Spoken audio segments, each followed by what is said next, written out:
La troisième génération de Twingo a été lancée en 2014. C'est la petite citadine de Renault, concurrente des Hyundai i10, Kia Picanto, du triptyque C1 108 Aygo ou bien Volkswagen Up, Seat Mii et Skoda Citigo. Bref, il y a du monde sur ce segment. Cette Twingo elle a été restylée début 2019. Il est très facile de reconnaître de l'avant cette Twingo restylée avec la disparition des feux ronds qui étaient sur le bouclier avant.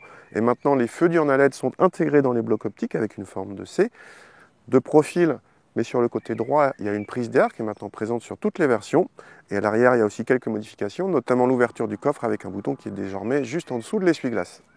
3 motorisations de 65, 75 et, comme ici, 95 chevaux. Donc le 09 TCE est passé de 90 à 95 chevaux.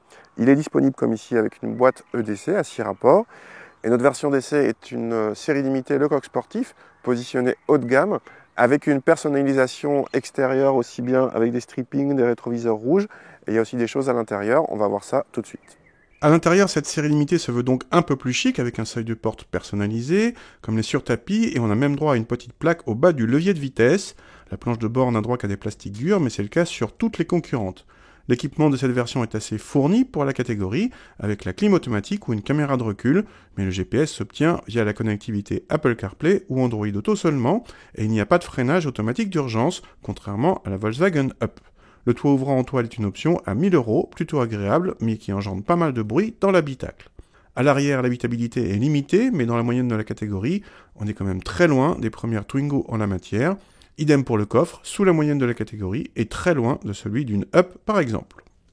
Pour le restylage de sa Twingo 3, Renault a changé un petit peu les choses au niveau châssis. C'est un petit peu plus confortable, on a un petit peu plus de moelleux, ce qui est toujours bon à prendre. Mais en comportement, ça reste une voiture très sage, très sage, pas très amusante à conduire, bien que ce soit une propulsion. Elle n'aime pas être brusquée, et au contraire, elle fait tout pour rassurer ses occupants. Un truc qu'on apprécie beaucoup, c'est le rayon de braquage qui est vraiment exceptionnellement court, c'est le record. Et en ville, pour la maniabilité, ça c'est vraiment un régal.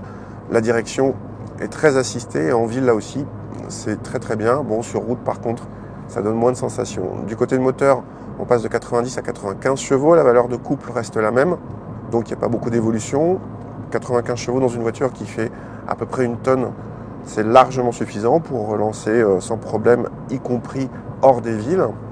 Là où cette Twingo est très cohérente en ville, c'est avec justement cette boîte d'essai, où on n'a pas à gérer l'embrayage dans les bouchons.